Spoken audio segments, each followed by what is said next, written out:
বিয়েবাড়ি স্টাইলের রেজালা এখন বাসাতেই তৈরি করতে পারবেন, সেটাও খুব সহজ উপায়ে। চলুন রেসিপি দেখে নেওয়া যাক। একটি প্যানে প্রায় হাফ কাপ পরিমাণ তেল দিয়ে তাতে 1 কাপ পরিমাণ পেঁয়াজ কুচি দিয়ে দেব। মিডিয়াম আঁচে পেঁয়াজগুলো ভেজে নিব। খেয়াল রাখতে হবে যেন পেঁয়াজগুলো লেগে না যায়। পেঁয়াজের কালার যখন গোল্ডেন ব্রাউন চলে আসবে তখন দিয়ে দেব আদা রসুন পেস্ট এবং পেঁয়াজ পেস্ট 2 চা চামচ করে। আদা রসুন ও পেঁয়াজের পেস্ট ভেজে নেব যেন কাঁচা গন্ধটা চলে যায়। গন্ধ চলে গেলে দিয়ে দেব 1 চা চামচ পরিমাণ কাঁচামরিচ পেস্ট, গরম মশলা পেস্ট 1 টেবিল চামচ, জায়ফল জয়ত্রী পেস্ট হাফ চা চামচ। যেহেতু এটা বিয়েবাড়ির স্টাইলে রান্না করা হচ্ছে তাই আমি বাটা মশলা ব্যবহার করছি। আপনারা চাইলে গুঁড়ো মশলাও ব্যবহার করতে পারেন, তবে অথেন্টিক টেস্ট পাওয়ার জন্য বাটা মশলাটা ব্যবহার করার চেষ্টা করবেন। মশলাগুলো এখন খুব ভালোভাবে ভুনা করে নিব যেন কাঁচা গন্ধ চলে যায়। ভুনা করা হয়ে গেলে খুব সামান্য পরিমাণ পানি দিয়ে দেব। এতে মশলাগুলো খুব সুন্দরভাবে ভুনা হবে এবং লেগেও যাবে না।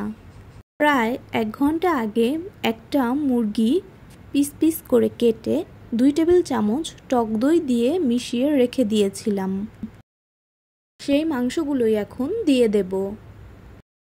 টক দই মাংসকে নরম করতে সাহায্য করে, এই জন্য আমি 1 ঘন্টা আগে টক দই দিয়ে মাংসটা ম্যারিনেট করে রেখেছিলাম। এখন মাংসের সাথে মশলা খুব সুন্দরভাবে মিশিয়ে নেব আর দিয়ে দেব এতে টেস্ট অনুযায়ী লবণ। লবণ খুব ভালোভাবে মেশানো হয়ে গেলে ঢেকে দিব এবং হাই টু মিডিয়াম হিটে রান্না করে নিব এবং মাঝে মাঝে নেড়ে দিব যেন লেগে না যায়। মাংসটা যখন প্রায় অর্ধেক সেদ্ধ হয়ে আসবে তখন 1 কাপ পরিমাণ দুধ, 3-4টে কাঁচামরিচ দিয়ে মিশিয়ে আবারও ঢেকে রান্না করে নিব মিডিয়াম টু লো হিটে পানি শুকিয়ে আসা পর্যন্ত। যখনই পানি শুকিয়ে তেল উপরে ভেসে উঠবে তখনই বুঝতে হবে মুরগির রেজালা রেডি। রেজালাটা কতটা লোভনীয় হয়েছে সেটা দেখেই বুঝতে পারছেন।